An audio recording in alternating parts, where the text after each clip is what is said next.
이 시간 다 함께 찬송가 425장 함께 찬송하심으로 5월 5일 화요일 새벽 예배를 하나님께 드리겠습니다.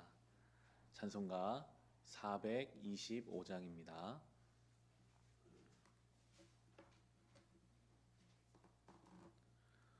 찬송가 425장입니다.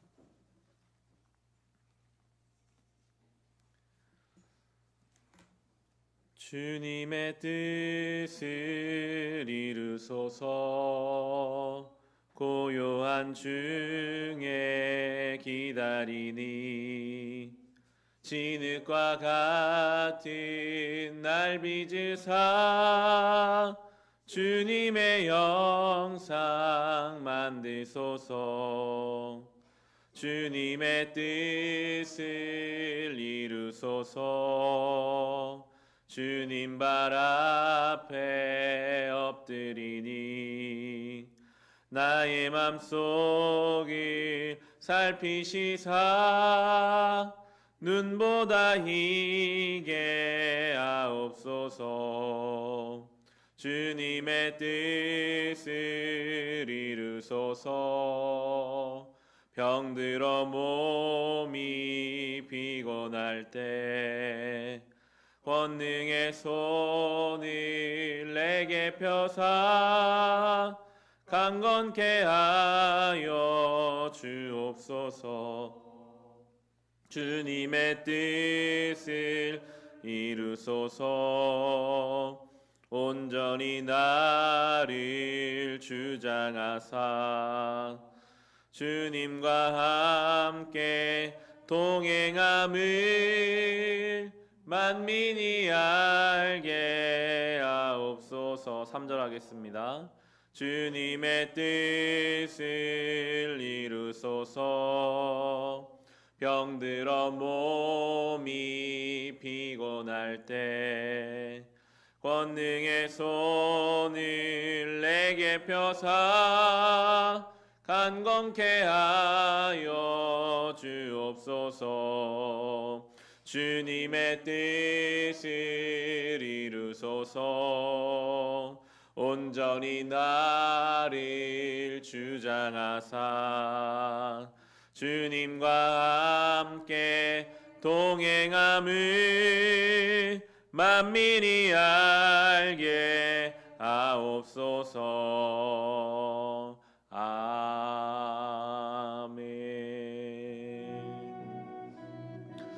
이 시간 중보의 기도를 들으실 때 오늘은 환우들을 위해 함께 기도합시다. 믿음의 기도는 병든 자를 구원하리니 주께서 그를 일으키시리라. 혹시 죄를 범하였을지라도 사하심을 받으리라. 우리 아픈 곳을, 우리의 가족과 교우들이 아프고 병든 곳, 무너진 곳을 주여 일으켜 주시옵소서. 우리의 죄를 사하여 주옵시고 예수 그리스도의 부활의 생명이 우리의 삶에 부어지게 하여 주시옵소서. 병들고 죄 가운데 이 나라 이 민족을 위해서도 우리 같이 기도하겠습니다. 하나님 아버지, 믿음의 기도는 병든 자를 구원하리니 주께서 그를 일으키시리라. 혹시 죄를 범하였을지라도 사하심을 받으리라 말씀하여 주십니다. 하나님, 우리의 병든 곳을 고쳐 주소서. 아프고 무너지고 흔들리고 쓰러져 있는 우리의 삶을 주여 불쌍히 여겨 주소서. 주여 우리를 붙잡아 주소서. 주여 우리를 세워 주소서. 예수 그리스도의 부활의 생명으로 우리를 온전케 하여 주시옵소서. 사랑하는 가족 가운데, 사랑하는 교우들 가운데 병마와 싸우며 고통 중에 신음하는 이들이 있습니다. 주여 그들의 인생을 주님 붙잡아 주옵시고 예수 그리스도의 그 죽음을 이기신 부활의 생명으로, 예수 그리스도의 능력으로 그 아프고 병든 인생을 찾아가 주셔서 어루만져 주옵소서. 아픈 곳을 깨끗하게 치유하여 주시며 그 아픈 몸과 마음을 회복시켜 주시옵소서. 주여 우리를 불쌍히 여겨 주소서. 우리의 힘으로는 우리 인생을 온전케 할 수 없음을 늘 고백하고 깨닫습니다. 우리 한 사람 한 사람의 삶을 주님 친히 어루만져 주시며 하나님의 인도하심과 하나님의 함께하심과 임마누엘의 하나님의 도우심을 통하여 아버지 앞으로, 주님 앞으로, 주님의 생명샘 앞으로 나아가게 하여 주옵소서. 영적으로 병들어 있는 인생이 있습니까? 미혹되지 않게 하시고 그 어떤 것에 흔들리지 않게 하시고 진리의 말씀 가운데 서서, 생명 가운데 서서 믿음의 길을 온전히 걸어가게 하여 주시옵소서. 주님, 이 나라가, 전 세계가 지금 전염병으로 인해 병들고 신음하고 있습니다. 우리의 죄와 우리 허물 때문이지만 주여 우리를 불쌍히 여기셔서 이 전염병으로부터 이제 우리를 다시 일상으로, 그 전에 있던 삶으로 주님이 인도하여 주시고 회복시켜 주시옵소서. 죄가 우리의 삶에 들어오면, 병이 우리의 삶에 찾아오면 이전의 삶을, 온전했던 삶을 살아갈 수 없을 것 두려움이 우리를 찾아옵니다. 예수께서 우리를 죽음의 생명으로 옮겨주신 것처럼 이 땅의 모든 더럽고 죄와 악한 것들이 떠나가게 하시고 강건케 하시고 온전케 하시고 주님 앞에 서서 믿음의 길을 걷게 하여 주옵소서. 주여, 주여, 다시 한번 기도드립니다. 환우들을 위해 기도하오니 그들의 아픈 곳 그 환부 위에 하나님 은혜 주시고 생명을 허락하여 주시고 의사의 손길을 통해, 약물을 통해, 여러 가지 치료법을 통해, 또 하나님의 전능하신 하나님의 인도하심을 통해 그 아픈 곳이 고쳐지게 하여 주옵소서. 그것이 하나님이 고쳐주신 것을 깨닫게 하여 주시옵소서.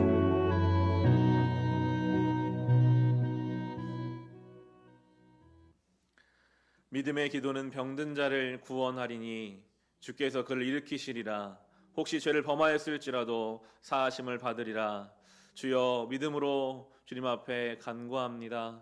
죽음을 이기신 예수 그리스도의 부활의 생명으로 아픈 환우들의 그 환부에 은혜를 더하여 주셔서 깨끗하게 낫게 하시고 고쳐주신 분이 하나님이심을 하나님 앞에 고백하며 깨닫게 하여 주시옵소서. 그러나 주님, 아픈 중에, 연약한 중에 그때가 또한 은혜의 때인 줄 믿고 하나님을 겸손히 의지하며 우리의 삶의 교만함을 꺾으며 주를 의지하게 하여 주시옵소서. 예수님의 이름으로 기도합니다. 아멘. 오늘 주님 말씀 함께 보겠습니다. 신명기 13장 12절부터 18절까지의 말씀입니다. 신명기 13장 12절부터 18절의 말씀입니다.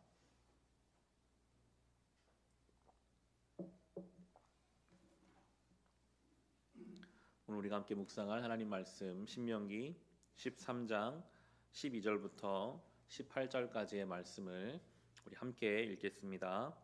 주 당신들의 하나님이 당신들에게 살라고 주신 한 성읍에 대하여 당신들에게 소문이 들리기를, 당신들 가운데서 불량한 사람들이 나타나서 그 성읍의 주민을 유혹하여 이르기를, 가서 다른 신들을 섬기자 하면서 당신들이 알지 못하던 신을 섬기게 하여 주민들로 배교자가 되게 하면, 당신들은 그 일을 자세히 조사하고 잘 알아보아서 당신들 안에서 그런 역겨운 일이 있었다는 것이 사실로 드러나면, 당신들은 그 성읍에 사는 주민을 칼로 쳐서 모두 죽이고 그 성읍과 그 안에 있는 모든 것과 집짐승도 칼로 쳐서 죽이십시오.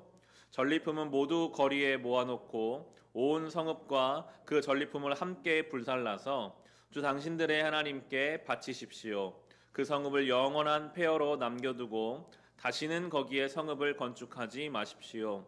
당신들은 이 없애버릴 물건에 손을 대지 마십시오.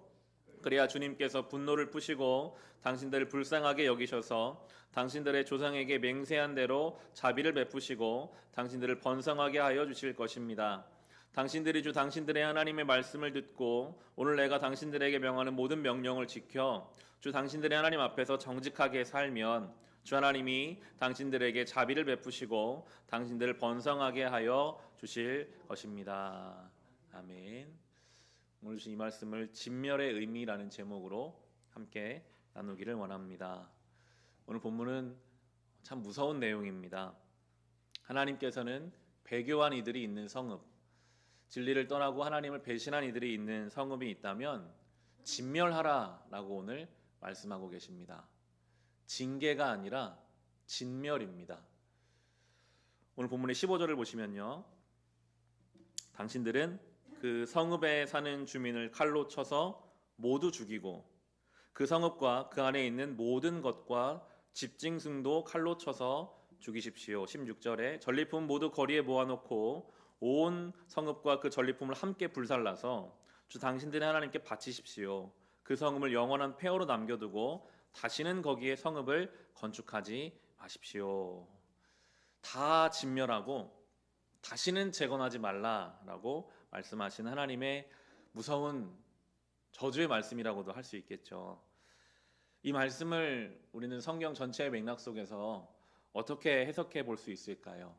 오늘 설교의 제목을 진멸의 의미라고 정해본 것도 하나님이 이렇게 진멸하라고 하신 이 본문을 우리가 어떻게 해석해 볼 것인가라는 생각을 해보려고 합니다. 저는 이 본문을 묵상하면 첫 번째로는 영적인 책임은 한 개인에게 있는 것이 아니라 공동체성을 갖는다고 묵상하게 되었습니다. 본문을 잘 묵상해 보시면 이 성읍의 일부의 사람들, 얼마 정도가 배교했는지는 나오지 않아요. 그런데 분명한 것은 아마 그 성읍의 100%다 배교하지는 않았을 것이라는 것입니다. 그런데도 하나님은 모두에게 책임을 묻고 계세요.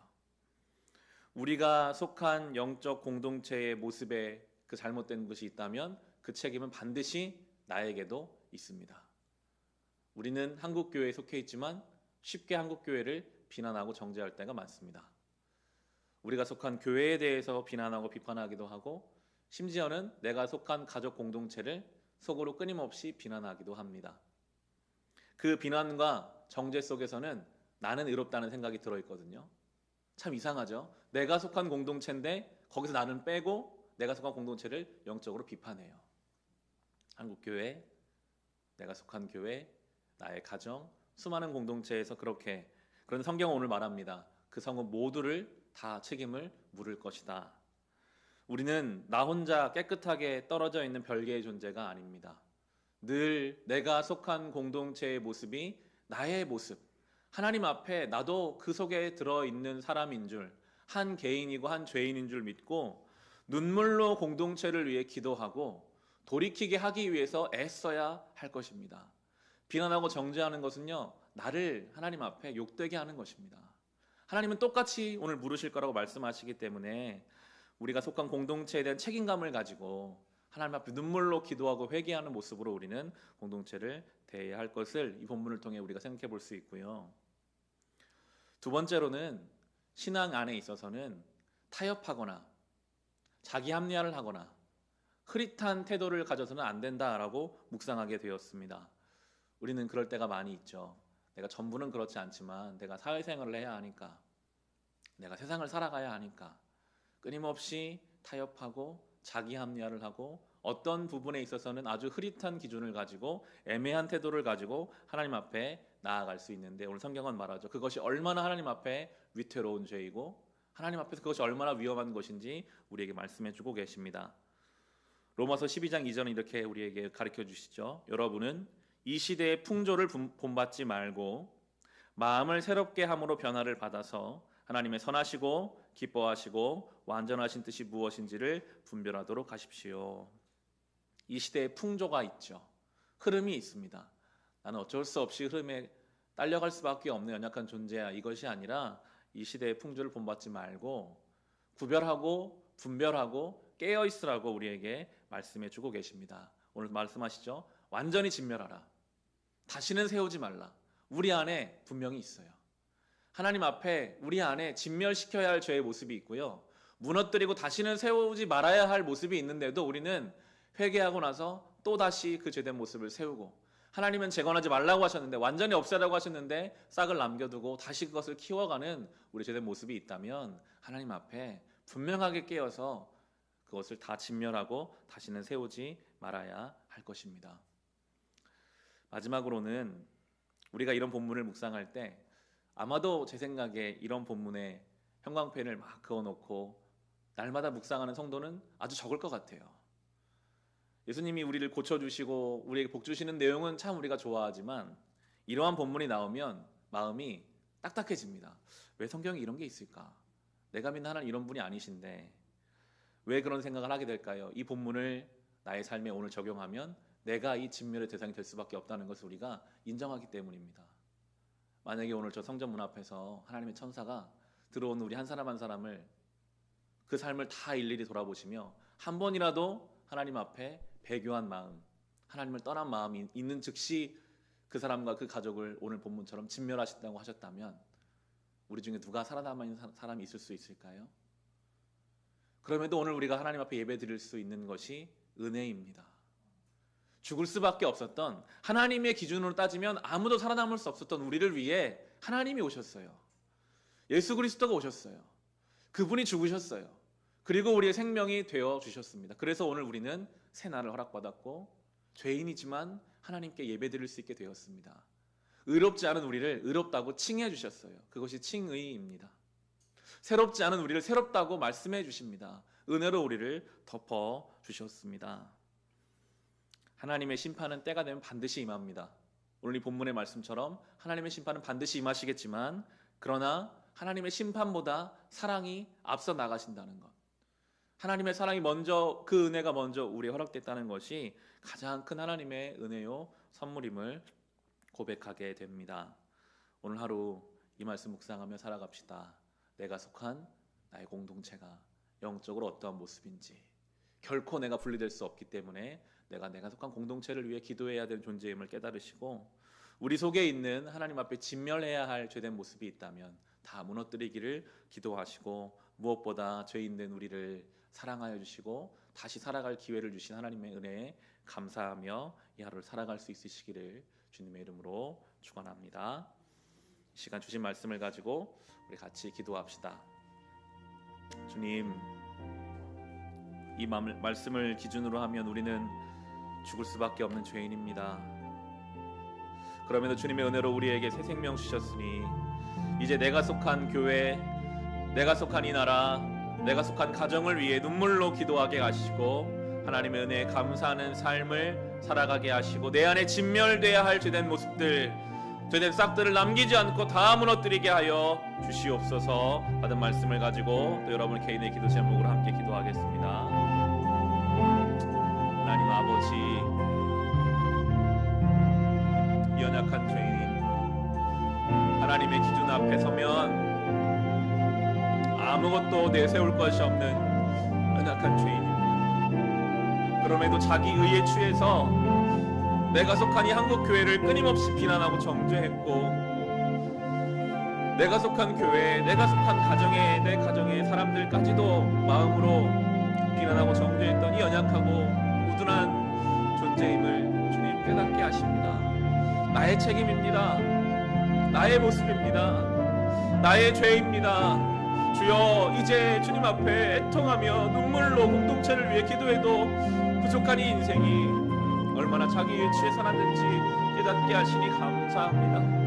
내 안에 이 교만의 싹을 다시는 키우지 않게 하시고, 주여, 이제 성령의 도우심 가운데 모든 죄된 것을 진멸시키고 다시는 죄의 싹을 키우지 않으며 하나님 앞에 정결하고 거룩하게 살게 하여 주소서. 은혜로 사는 죄인입니다. 의롭지 않은 우리를 의롭다고 칭해 주셨습니다. 나 같은 죄인을 살리기 위해 예수께서 이 땅에 와 주셨습니다. 주님, 이 놀라운 주님의 은혜와 생명 속에서 오늘도 살아갑니다. 주여, 우리를 불쌍히 여기시고 하나님의 은혜와 하나님의 생명 가운데 살아가게 하여 주시옵소서.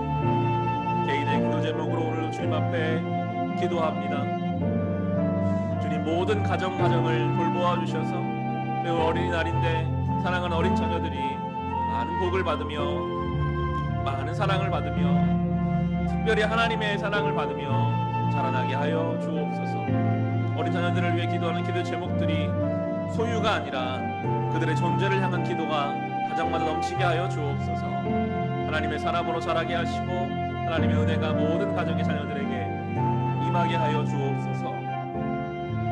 주님, 우리의 기도의 제목을 아시지요. 우리의 눈물을 아시지요. 우리의 한숨을 아시지요. 우리의 삶의 어려움을 주님께서 아시지요. 주여, 우리가 기도할 때 주님이 들으십니다. 주님의 뜻과 주님의 방법으로 주님의 때에 하나님의 섭리가 우리의 삶에 이루어질 것을 믿고 소망하며 주신 삶을 살아가게 하여 주옵소서. 모든 악한 세력으로부터 우리를 지키시고 유혹과 시험과 미혹하는 영으로부터 우리를 지켜 보호하여 주시며 깨어있고 또 깨어있어서 원하시는 길을 걸어가게 하여 주시옵소서. 이 말씀 붙잡고 살아갑니다. 이 말씀 안에 살아갑니다. 기억하게 하십시오. 타협하지 않게 하시고 흐릿하지 않게 하시고 합리화하지 않게 하시고 깨어있게 하여 주시옵소서.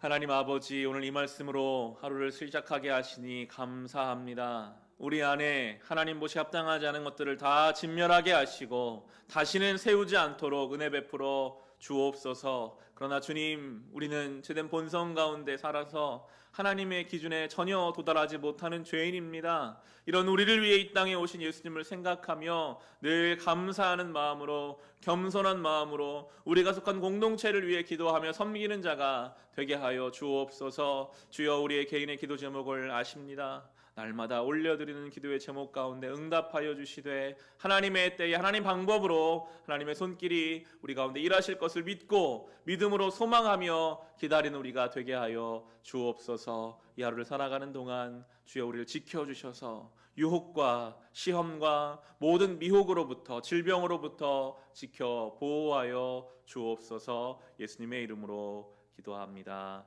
아멘.